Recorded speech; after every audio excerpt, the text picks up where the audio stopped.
The mail-order bride tore her wedding contract in half before she ever stepped off the train. Then she held up an old photograph of the rancher standing beside another woman, a woman whose face had been violently scratched away. "I didn't come here to marry you, Mr. Cole," she said. "I came to find out what you did to my sister." Every man on the platform reached for his gun, but the rancher only stared at the photograph and whispered, "Your sister died 3 years before I ever met her." One of them was lying, but the blood hidden inside his locked barn would reveal which one. The train hissed like an angry animal beneath the iron roof of the Red Hollow station. For several seconds, nobody moved. The torn halves of the marriage contract lay between Clara Whitmore's boots, trembling in the hot wind. Each time steam escaped from the locomotive. Across from her, Elias Cole held the photograph with both hands. He was not the monster Clara had imagined during the 6-day journey from St. Louis. He was taller, leaner, and more exhausted. Dust clung to his black coat, and an old scar crossed the knuckles of his right hand. Yet it was the expression in his gray eyes that unsettled her most. Not guilt. Recognition. "Where did you get this?" Elias asked. "It was hidden beneath my sister's floorboards." Clara stepped down from the train, gripping her carpet bag. The 3 ranch hands who had reached for their revolvers watched her carefully, but Elias raised one hand, ordering them to stand down. He studied the photograph again. It showed him outside a whitewashed church beside Clara's older sister, Rose. Elias looked several years younger. Rose's face had been destroyed by deep scratches, but Clara could still recognize the silver hummingbird brooch pinned to her collar. It had belonged to their mother. "You said Rose died before you met her?" Clara said. "Then explain that photograph." "I said your sister died 3 years before I met the woman who used her name." Clara's breath caught. Elias turned the photograph over. Written across the back, in faded blue ink, were 4 words. Elias Cole, Red Hollow, 1881. "My name wasn't written there when this picture was taken," he said. "Someone added it later. A convenient claim. A necessary one if you intend to stay alive." The station master abruptly lowered his eyes. One of the ranch hands glanced toward the freight platform, as if expecting someone to be watching from behind the stacked wooden crates. Clara noticed. "Who are you afraid of?" Elias folded the photograph and placed it inside his coat. "That depends," he replied. "Did anyone know you were coming here?" "The agency sent you my application." "I never contacted a marriage agency." The word struck harder than a slap. Clara looked down at the torn contract. The document bore Elias's name, the seal of the Missouri Frontier Matrimonial Society, and a promise that she would become his wife upon arrival. She had sold nearly everything she owned to purchase the ticket. "If you didn't send for me," she whispered, "then who did?" A rifle cracked from somewhere beyond the water tower. Elias lunged forward. He caught Clara around the waist and dragged her behind a baggage cart as the station window shattered. The bullet buried itself in the wooden wall where her head had been a heartbeat earlier. Passengers screamed. Horses tied outside the depot reared against their reins. Elias drew his revolver but did not fire blindly. He watched the rooftops, calculating the angle. Then he pointed toward a narrow alley behind the grain warehouse. "Caleb, take the east side. Tom, circle behind the livery. Bring the shooter back alive." The 2 ranch hands ran. Clara pressed one hand against her chest. Elias remained crouched in front of her, placing his own body between hers and the open platform. "Were they shooting at me?" she asked. "They missed you by less than 2 inches. "That does not answer my question." His gaze shifted to the torn marriage contract. "No," he said quietly. "It answers it perfectly." The train began moving again, slowly pulling away from the station. Clara watched the last passenger car disappear around the bend. Her only route back east was gone, along with most of her money and any illusion that this journey had been a misunderstanding. Elias helped her stand up. "You cannot remain in town," he said. "The next train will not arrive for 6 days. And you expect me to go willingly to the ranch of a man whose photograph was hidden beneath my dead sister's floor? I expect you to choose between a locked room at my ranch and an unlocked grave in Red Hollow." Clara slapped him. The sound cracked through the stunned silence. Elias's head turned slightly with the blow. He did not seize her wrist. He did not threaten her. He simply touched the red mark forming on his cheek and looked at her with something close to weary respect. "Good," he said. "You're less helpless than whoever sent you believed." Clara hated him for making sense. She picked up the two halves of the contract and placed them inside her carpet bag. If someone had forged Elias's proposal to lure her to Red Hollow, the document was evidence. She would not leave it in the dust. Elias led her toward a dark bay horse, hitched beside the station. A second horse carried an empty saddle, decorated with a strip of faded blue ribbon. Clara stopped. Rose had worn ribbons of that exact shade every Sunday when they were girls. "Whose horse is that?" Elias followed her gaze. "My wife's." Clara turned sharply. "You're married?" "Widowed." "When did she die?" "Last winter." "What was her name?" Before Elias could answer, Caleb returned from behind the grain warehouse. He was breathing hard, his revolver still drawn. "The shooter got away," he said, "but he left this." Caleb opened his hand. Resting in his palm was a silver hummingbird brooch, darkened along one wing by a smear of fresh blood. Clara stared at it. The brooch from the photograph was no longer pinned to Rose's dress. It had been in Red Hollow all along. Elias closed Caleb's fingers over the object before anyone else on the platform could see it. "We ride now," he said. The journey to the Cole ranch took nearly 2 hours. Neither Elias nor Clara spoke during the first mile. The prairie stretched beneath a bruised evening sky, golden grass bending under a strengthening northern wind. Clara gradually noticed that Elias kept looking behind them. Not at the road. At the riders following in the distance, 3 dark figures appeared along the ridge, maintaining the same pace as their horses. "Friends of yours?" Clara asked. "No." "Enemies?" "Possibly." "That is a remarkable distinction. It matters when deciding whether to shoot first." Despite herself, Clara almost laughed. The sound escaped as a small, startled breath. Elias glanced at her, and for the first time, the hard line of his mouth softened. Then thunder rolled across the northern horizon. Elias studied the clouds. "We have less than an hour. Before the storm? Before the river crossing floods. And if it does, we'll be trapped on this side with the men behind us." They pushed the horses faster. By the time the Cole ranch came into view, rain had begun striking the earth in heavy, scattered drops. The house stood beyond a wide pasture, surrounded by a stable, a bunkhouse, and an enormous barn with black doors reinforced by an iron chain. Clara's attention fixed on it immediately. The locked barn, the place named in the final line of the anonymous letter she had received with the photograph. "If you want to know what happened to Rose, find the blood beneath Elias Cole's barn." Elias dismounted and reached up to help her. But Clara ignored his hand and climbed down alone. "You may stay in the east room until the train returns," he said. "The door locks from the inside. No man on this ranch will enter without your permission." "And the barn?" His expression changed. "You will stay away from it." "Why?" "Because the last woman who opened those doors died before morning." A bolt of lightning split the sky. For a single white instant, Clara saw something beneath the barn's chained entrance, a thin trail of reddish water leaking from under the doors and running into the rain. Elias saw it too. His face lost all color. "That barn has been empty for 9 months, he whispered. Then something heavy struck the doors from the inside. The second blow against the barn doors rattled the iron chain hard enough to make Clara's horse rear. Elias seized the bridle before the mare could throw her. While Caleb and Tom drew their revolvers and spread out across the rain-darkened yard, a third impact followed, lower this time, accompanied by the unmistakable scrape of something dragging itself over the wooden floor. "Stay behind me," Elias ordered. Clara stepped around him. "If this concerns my sister, I have spent 3 years standing behind other people while they lied to me." Elias looked ready to argue. But another streak of reddish water seeped beneath the doors.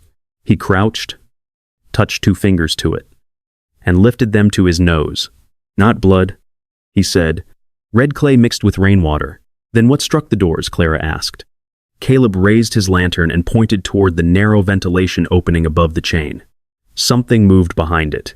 Elias approached from the side, lifted the lantern, and found the terrified eye of a horse staring back at him. "Ease," he murmured. He removed the chain and pulled one door open just wide enough for a soaked chestnut mare to force her head through. A broken length of rope hung from her halter, and blood ran from a cut along her shoulder. The animal surged into the yard, nearly trampling Tom before Elias caught the dangling rope.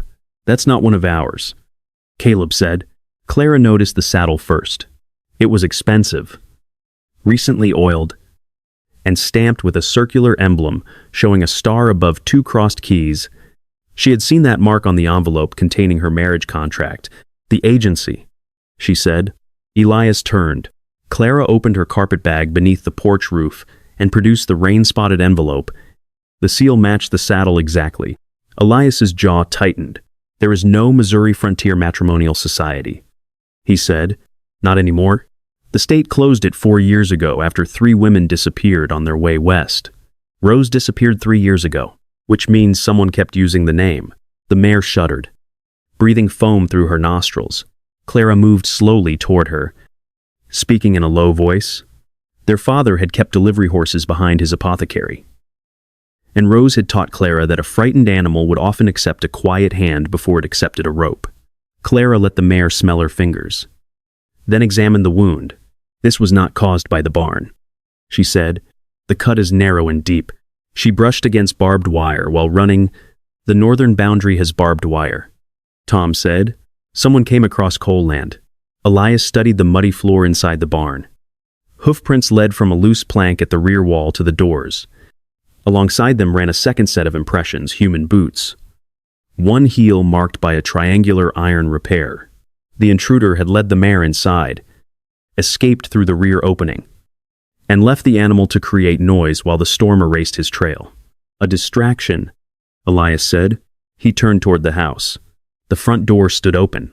Clara was certain it had been closed when they arrived. Elias ran first. He entered with his revolver raised, checked the parlor, then crossed to the small office beside the kitchen. A desk drawer had been forced open. Papers covered the floor. But the thief had ignored the cash box, and Elias's silver watch. "What was kept there?" Clara asked. Elias stared at the empty drawer. "My wife's letters. The woman who died after opening the barn? Her name was Margaret Vale. We were married for 11 months. Clara waited for grief. But what she saw in his face was guilt. "You told me she was your wife. Were you legally married?" Elias holstered his weapon. No preacher performed the ceremony. Margaret arrived injured and afraid. Men were hunting her. So I let the town believe she was my wife. It was the safest protection I could give her. "And did it protect her?" Clara asked. Elias absorbed the accusation without defending himself. "No." He led Clara into the kitchen, where a black iron stove still held the ashes of the morning fire. Rain hammered the roof, and the wind pushed cold air through the window frames. Elias placed the photograph beside the marriage contract and studied both under the lamp. "Margaret called herself Rose Whitmore when she came here," he said. "She had your sister's brooch, knew the names of your parents, and carried a letter written in Rose's hand. I believed she was Rose until the night she died. What happened that night? She opened the barn looking for something she claimed had been hidden beneath the floor. I found her at dawn beside the river. She had been poisoned." Clara went very still. "What poison?" "I don't know. Describe what you saw." Elias hesitated, then forced himself to remember. Her breathing was shallow. Her fingers were numb. There was blood at the corner of her mouth, but no wound. She could barely speak. "Did she vomit?" "Once." It smelled bitter, almost like crushed peach stones. Clara's father had taught both daughters the properties of medicinal plants. Though Rose had been the better student, Clara knew that smell. "Cyanide," she said, "or a compound containing it. It can kill quickly, but not always instantly." Could it have come from something inside the barn? Rat poison? Mining chemicals? Improperly stored photographic materials? There are several possibilities, but if Margaret was searching beneath the floor, she may have handled something deliberately coated with it. Elias stared toward the rain-blurred yard. Before she died, she said one thing: "The wrong sister." I thought she meant she had stolen Rose's identity. Clara touched the edge of the photograph. Perhaps she meant they chose the wrong sister to kill. Thunder shook the windows. For a moment, neither spoke. Then a small bell rang from somewhere beneath the house. Elias immediately extinguished the lamp. The kitchen fell into darkness, except for the blue flashes of lightning. "What is that?" Clara whispered. A warning line connected to the cellar door. He motioned for her to remain where she was and moved toward the hallway. Clara ignored him and reached for the heavy fireplace poker beside the stove. Together, they descended the narrow cellar stairs. The smell of damp earth thickened below. Elias found the intruder before Clara saw him, a broad-shouldered man crouched beside an open storage trunk. Elias struck his wrist against the stone wall, knocking away a knife. But the man drove a shoulder into his ribs. They crashed into a shelf, sending jars and tools across the floor. Clara raised the poker, waiting for a clear opening. The intruder pulled a second blade from his boot and swung toward Elias's throat. Clara brought the poker down across his forearm. Bone cracked. The knife fell. Elias pinned him against the wall. But the stranger bit down on something hidden inside his mouth. His body convulsed. Within seconds, he collapsed at Elias's feet. Clara knelt and smelled the same bitter almond odor on his breath. "He poisoned himself," she said. Elias searched the dead man's coat and found no name, only a railroad timetable, $20, and a brass key marked with the number 17. Clara noticed the man's boots. The right heel bore a triangular iron repair. He had been inside the barn. "He returned for the letters," she said. "Then why come down here?" Elias looked at the open trunk. Inside were old blankets, tax receipts, and a small wooden box. Clara immediately recognized their father had made 2 of them by hand, one for each daughter. Rose's initials, R.W., were carved into the lid. Clara opened it with shaking fingers. The box contained 3 medicine vials, a folded map of the Cole ranch, and a page torn from a ledger. Across the top of the page were the names of 7 women. Rose Whitmore's name appeared first. Margaret Vale's appeared fourth. Beside every name was a date, a western town, and an amount of money. 6 names had been crossed out in red ink. Clara's name was the only one left untouched. At the bottom, someone had written, "Delivery must be completed before the first snow. Cole will be blamed again."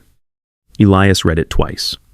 Outside, the storm turned briefly to hail. White stones striking the roof like thrown gravel. First snow could come within 3 weeks, he said. Clara folded the ledger page and placed it inside her dress. "Then I have 3 weeks to discover who killed Rose. You have 6 days until the train returns. Someone forged your name, paid my fare, fired at me in the station, and sent a man into your cellar to recover this list. If I board that train, they will simply kill me somewhere else. Remaining here may get everyone on this ranch killed. Then send me away." Elias looked at the dead man, the broken trunk, and the wooden box Rose had once kept beside her bed. "I won't send an unarmed woman into a trap. I am not unarmed." Clara lifted the fireplace poker. Despite the body at his feet, Elias gave a short, disbelieving laugh. It was the first warm sound she had heard from him. "You may stay until the first snow," he said. "You will have a room with a lock, a horse, and access to every record Margaret left behind. In return, you follow my rules when danger is involved. I will consider your advice." "That is not what I said. It is the closest agreement you will get." Elias extended his hand. Clara looked at it, remembering the forged marriage contract and the rifle shot at the station. Then she took it. His palm was rough and warm, his grip firm without being possessive. Their arrangement had begun with a false proposal, but this was the first promise either of them had made honestly. At dum. After Caleb carried the dead intruder to the ice house, and Tom repaired the damaged cellar door, Clara went to tend the wounded mare. She cleaned the cut, stitched it carefully, and mixed willow bark into warm water to ease the animal's pain. Elias watched from the stable entrance. "You said your father was an apothecary," he remarked. "He was. Rose understood poisons. I understood living things. Margaret could barely saddle a horse." Clara tied off the final stitch. "Then she was not my sister." Elias came closer. "I know that now. But she possessed Rose's memories. Some of them." Clara examined the saddle bearing the false agency's emblem. A small section beneath the cantle had been recently repaired, She loosened the stitching with the tip of her scissors and discovered a narrow paper strip hidden inside the leather. It contained only an address: Freight Locker 17. Red Hollow Station. Elias removed the brass key from his pocket. The same number? Before either could speak, Caleb shouted from the northern pasture. A section of fencing had collapsed during the storm, and nearly 40 cattle were moving toward the flooded river. Elias ran for his horse. Clara seized the chestnut mare's reins. "She is injured," he said. "And your spare horse is lame in the left foreleg? I noticed it at the station. You cannot ride that mare after stitching her shoulder?" "I don't intend to." Clara stripped off the saddle and ran toward the supply shed. Within minutes, she returned carrying 2 coils of rope, a canvas grain sheet, and 3 lanterns. "If we chase frightened cattle in this mud, they will scatter," she said. "But if we stretch the canvas between the cottonwoods and light the lanterns behind it, they will turn away from the moving shadow." Elias looked toward the herd, then toward the dark line of the river. They had less than 10 minutes before the lead animals reached the bank. "You have done this before?" "No, that is not comforting. I have watched animals choose fear over reason my entire life. Men do it too." Elias gave her one sharp nod. "Show me where to place the lanterns." Together they ran into the rain-washed pasture. Neither noticed the rider watching from the distant ridge, nor the silver hummingbird brooch pinned openly to his coat. The lead cattle were less than 50 yards from the flooded river when Clara and Elias stretched the canvas grain sheet between 2 cottonwoods. Caleb planted the first lantern behind it while Tom carried the second farther downslope, creating a wall of moving shadows across the herd's path. The cattle hesitated, their hooves sinking into the rain-softened earth. A frightened steer broke from the group and charged toward Clara. Elias shouted her name, but she did not run. She seized the loose edge of the canvas and snapped it sharply. The sudden movement made the animal turn, striking another steer before both veered away from the river. Elias rode along the herd's eastern side. Caleb closed the western gap, and within 20 minutes all 40 cattle had been driven into the upper pasture. Not one was lost.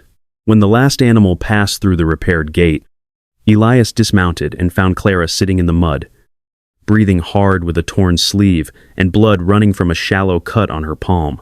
"You could have been killed," he said, "but I wasn't. That is a poor defense. It is the same defense you use every time you ride toward a rifle." He knelt and wrapped her hand with his handkerchief. The anger in his expression slowly gave way to reluctant admiration. "You saved 20 years of breeding stock with a piece of canvas? Animals do not need to understand a plan. They only need a clearer fear than the one controlling them." Elias glanced toward the distant ridge where the mysterious rider had disappeared. "That may be true of whoever sent you here as well." The next morning, Clara and Elias rode into Red Hollow before sunrise. Locker 17 stood inside the station freight office, where the shooting had taken place 2 days earlier. The station master, Horace Bell, claimed he had lost the key months ago, but his face changed when Elias placed the brass key on the counter. "Who rented it?" Clara asked. "Freight records are private." Elias leaned forward.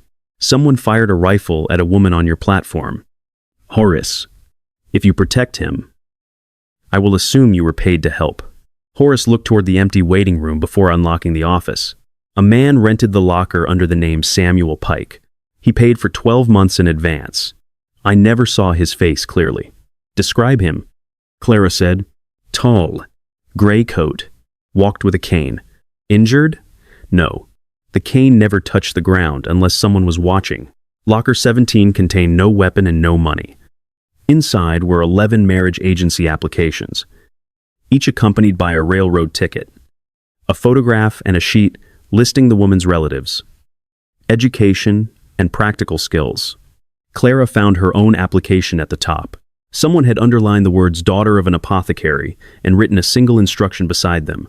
"She can identify the compound. Remove her before Cole opens the floor." Beneath the applications lay a small accounting ledger containing payments from mining companies, ranchers, and railroad contractors throughout the territory. Rose Whitmore's name appeared repeatedly beside purchases of potassium cyanide, photographic chemicals, and sealed crates labeled as medical supplies. Rose was tracking poison shipments, Clara said. She must have discovered someone was disguising cyanide as medicine. Elias turned several pages. These shipments passed through my ranch. How? Before I bought the northern pasture. The old stage road crossed this land. The barn was a freight station. There was a storage chamber beneath it. Clara remembered the anonymous letter. Blood hidden beneath the locked barn. Margaret found the chamber, and whatever was inside killed her. A floorboard creaked behind them. Elias reached for his revolver. But the station master was already pointing a shotgun through the doorway. His hands shook violently. "Put the ledger back," Horace said. Clara noticed that he was aiming at Elias. Not her. "You rented the locker?" she said. "No, but I was paid to make certain nobody opened it." "By Samuel Pike? I never knew his real name." Elias slowly moved his hand away from his holster. "How much did he pay for Clara's life?" "I did not know they meant to kill her." "You watched a man fire at her and said nothing." Horace swallowed. "They have my daughter." Clara's anger faltered. Horace explained that his 17-year-old daughter, Lily, had left Red Hollow 3 weeks earlier after answering an advertisement for bookkeeping work in Denver. 2 days later, Horace received one of her gloves and a note ordering him to protect Locker 17. "Where were you supposed to send its contents?" Clara asked. "Nowhere. A courier checks it every Friday at noon." It was Thursday. Clara looked at Elias. "Then tomorrow we let the courier believe the ledger is still here." Elias shook his head. "He may search Horace or kill him before approaching. So we give him something more valuable than the ledger." Clara removed her application and held it up. "Me? No. He was ordered to remove me before you open the floor. If he sees me alive, he will either try again or lead us to the person giving the orders. You are not bait. I am already bait. The only choice is whether we control the trap." Horace lowered the shotgun. Elias stared at Clara for a long moment, clearly searching for an argument she could not answer. "If anything changes," he finally said, "you leave immediately." "Agreed.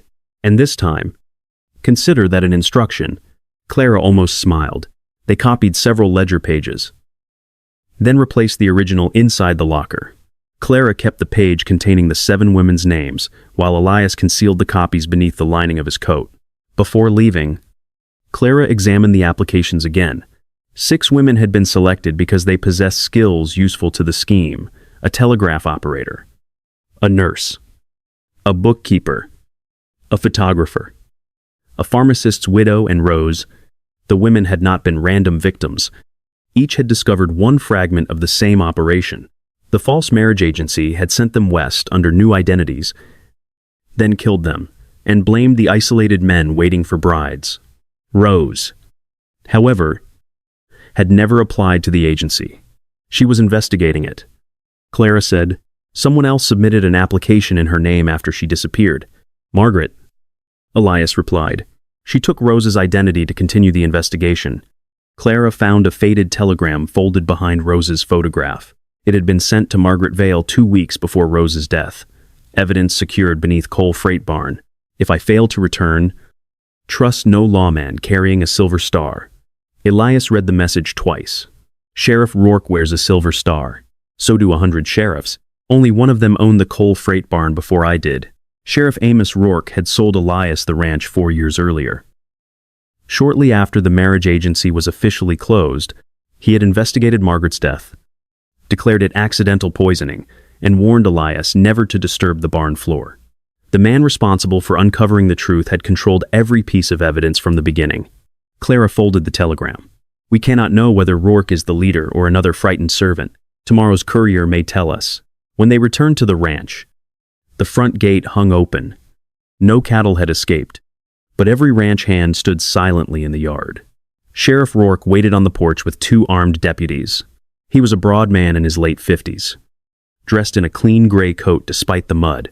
A polished silver star gleamed above his heart. Beside him stood the rider Clara had seen on the ridge, the man wearing Rose's hummingbird brooch. "Miss Whitmore," Rourke called pleasantly. "I feared Mr. Cole might prevent you from leaving." Elias positioned his horse between Clara and the sheriff. "Why are you on my land?" Rourke unfolded a warrant. "A grave was discovered beneath your northern barn this morning. The remains belong to Rose Whitmore." Clara felt the world tilt beneath her. "That is impossible. I'm afraid the evidence is quite clear." Rourke pointed toward Elias. "The victim's blood was found beneath his floor. Her belongings were hidden in his cellar. and witnesses saw him with her before she vanished. Elias Cole, you are under arrest for the murder of Clara Whitmore's sister. The deputies raised their rifles. Elias could have drawn first, but doing so would have condemned every man on the ranch. He slowly removed his revolver and let it fall into the mud.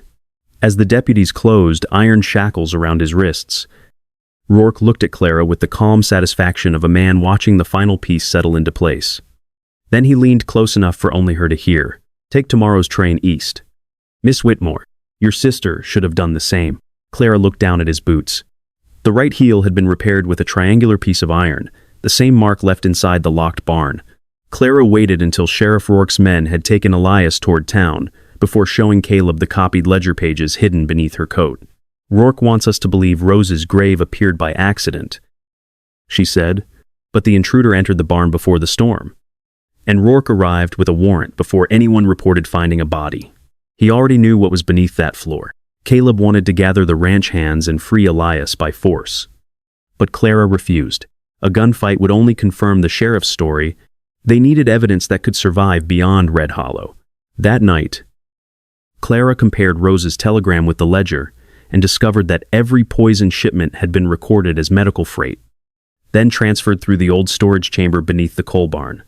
The blood beneath the floor had never been the evidence Rose intended them to find.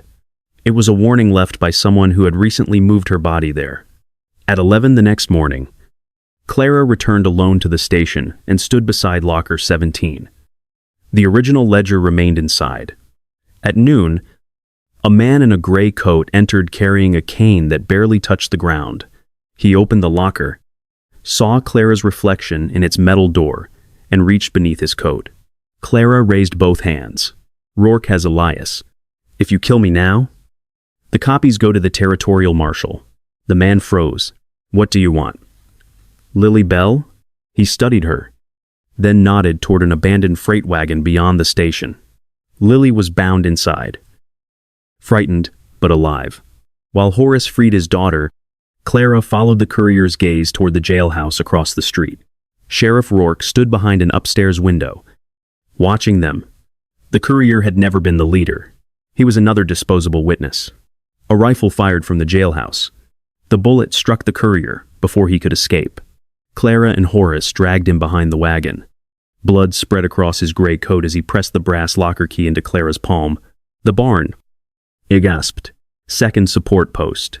Names are carved underneath. He died before he could explain more. Rourke emerged onto the street and accused Clara of murdering the courier.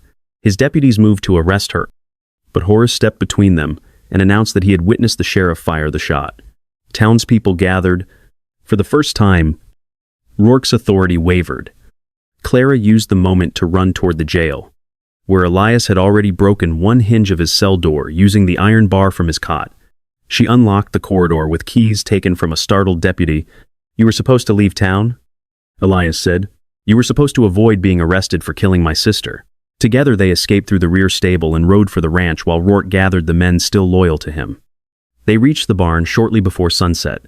Beneath the second support post, they found 7 names carved into the wood, the same women listed in the ledger. Beside Rose's name was a narrow arrow, pointing downward. Caleb pried up the floorboards. Below them lay crates of cyanide, forged marriage records, and a metal dispatch box containing letters signed by Amos Rourke. One letter ordered Margaret's death. Another instructed an agent to lure Clara west so her body could be buried beside Rose, completing the case against Elias. At the bottom of the chamber, Clara found Rose's journal. Its final page revealed that Rose had survived long enough to hide the evidence, but Rourke captured her before she could reach the territorial marshal. Margaret had assumed Rose's identity to finish the investigation. Both women had died trying to expose him. Hooves thundered outside. Rourke and 6 armed riders surrounded the barn. Bring me the journal, he shouted. And I may let Miss Whitmore live. Elias checked his revolver. Only 3 cartridges remained. The rear exit was blocked, and the cyanide crates made firing inside dangerously uncertain. Clara looked at the old freight doors, the lantern hanging above them, and the cattle crowding the nearby winter enclosure. Then she remembered how fear had redirected the herd at the river. Do you trust me? She asked. Elias placed his last spare cartridge in her palm. More than is sensible, Clara extinguished the lantern, plunging the barn into darkness, and began explaining how they would make 6 armed men believe an entire ranch was charging toward them. Clara ordered Caleb and Tom to tie every spare lantern to the horns of the strongest cattle, while Elias soaked the canvas grain sheets in rainwater and stretched them across the barn's rear openings. In the darkness, Clara fired Elias's spare cartridge into the air. The explosion startled the herd. Caleb released the enclosure gate, and 30 cattle surged into the yard, their swinging lanterns creating the illusion of dozens of riders charging through the dust. Rourke's deputies panicked. 2 fired blindly. Another fled toward the road, and the remaining men scattered before the herd could trample them. Elias emerged through the smoke and knocked the revolver from Rourke's hand. The sheriff drew a hidden knife, but Clara stepped from the barn holding Rose's journal and the dispatch box. "Kill him," she said, "and his crimes become another story the town can argue about. Let him live, and these letters will hang him." Elias lowered his weapon. Rourke used the hesitation to seize Clara and press the knife against her throat. "Your sister made the same mistake," he whispered. "She believed written evidence mattered more than the man controlling the law." Clara drove her boot down on his triangular iron heel. The repaired piece broke loose, twisting his ankle. As he staggered, she struck his wrist with Rose's wooden medicine box. Elias pulled her free, and Caleb forced Rourke face first into the mud. The townspeople arrived minutes later, led by Horace Bell and 3 railway guards. Horace had telegraphed the territorial marshal before leaving the station. By midnight, Rourke's surviving deputies had surrendered. The cyanide crates had been inventoried, and copies of every letter were traveling east on separate trains. Rourke could no longer destroy the truth by killing one witness. Beneath the barn floor, Clara and Elias found Rose's remains exactly where the sheriff had placed them. Rose's journal explained that she had discovered Rourke stealing industrial cyanide and selling it to mining companies while reporting the shipments as lost medicine. Women recruited through the false marriage agency transported records without knowing it. When they noticed inconsistencies, Rourke murdered them and blamed the isolated ranchers waiting at the end of their journeys. Rose infiltrated the operation. Margaret tried to complete her work. Both had known that Clara's understanding of poisons might someday expose him, which was why Rose sent her final evidence home. 3 weeks later, beneath the season's first snow, Clara buried Rose and Margaret on a quiet hill overlooking the ranch. She placed their names on separate stones, so neither woman would remain hidden behind the other's identity. Elias stood beside her without offering empty comfort. When the service ended, he handed Clara the repaired hummingbird brooch. "This belongs to you." Clara closed his fingers around it. "It belongs somewhere. Their work will be remembered." They mounted it above the barn's new records room, where testimony from the surviving women and their families was collected for the territorial trial. The poisoned freight chamber was sealed, but the barn itself reopened as a safe stopping place for women traveling west. Elias offered Clara a ticket back to St. Louis. "After Rourke's conviction, you came here because someone stole your choice," he said. "I will not keep you by doing the same." Clara examined the ticket, then placed it on the kitchen table beside the 2 halves of the forged marriage contract. "Your original offer was fraudulent, Mr. Cole." "Painfully so. The ranch, however, requires a competent bookkeeper, someone who understands medicine, and a person capable of preventing its owner from being arrested again."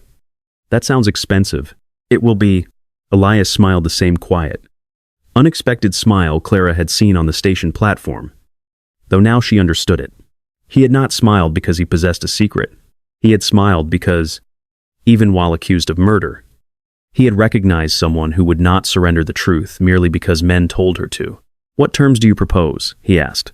"Equal ownership of everything we build from this day forward. Separate rooms unless invited. No decisions involving my safety without consulting me. And no using yourself as bait without consulting me." Clara considered it. "Agreed." They shook hands as they had in the cellar, but neither released the other quickly. Their courtship began through shared accounts, winter repairs and long evenings recording evidence for the trial. Respect arrived before affection, affection before trust, and trust before either dared call what grew between them love. The following spring, Elias wrote a marriage proposal in his own hand. Clara read every line twice before signing it. Then she tore the forged contract into smaller pieces and used them to light the kitchen stove. Years later, travelers passing through Red Hollow knew the Cole Ranch as the safest lodging between the railroad and the northern settlements. Clara kept Rose's journal in a glass case beneath the hummingbird brooch, while Elias preserved the broken triangular heel that had exposed the sheriff's lie. Whenever their children asked how their parents met, Elias claimed their mother arrived intending to accuse him of murder. Clara always corrected him. "I arrived intending to discover the truth," she said. Marrying him was merely the most unexpected piece of evidence, and every time she said it, the sternest rancher in Red Hollow smiled as though he were still standing on that station platform, watching a furious bride tear apart, a promise neither of them had made, and unknowingly begin the only one they would keep for the rest of their lives.